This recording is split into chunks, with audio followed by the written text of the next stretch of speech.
მე პოლიციაში შემაქვს დღეს ოფიციალური განცხადება, ბატონი ხვიჩა ჯიშკარიანი დამირეკა და მითხრა ნახე რა მოგივიდეს. შენ კიდევ არ იცი ვისთან გაქვს საქმე.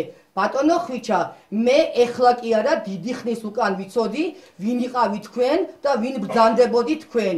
ასევე ჩემთან ერთად ნახსენები იყო ქალბატონი ლალი ანთია გინებით.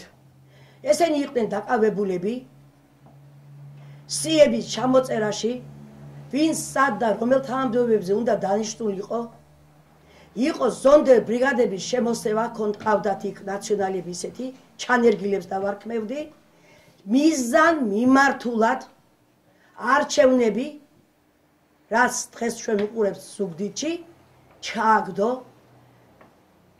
ჯიშკარიანმა, ჩანერგილმა ლაშა გოგიამ, ყოფილმა კუდის უფროსმა, ხელს ვადებ კი არა უმტკიცებ ჯიშკარიანს და გოგიას, რომ მიზან მიმართულად ჩააგდეს ზუგდიდში ოცნების გამარჯვება.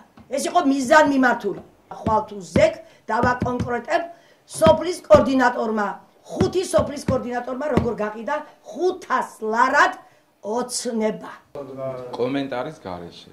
ლალი ანთიას განცხადება კომენტარის გარეშე. რეალურად ჩანერგილები არიან ისინი და სპეციალურად გააკეთეს, ამიტომაც არ მიიღეს. კომენტარის გარეშე. ვინმე გაიყიდა 500 ლარად თქვენთან? ეგ ფაქტი არ ვიცი და თუ ფაქტი აქვს, მაშინ თქვას ვინ არის სახელი ლეგვარი. დააფიქსიროს.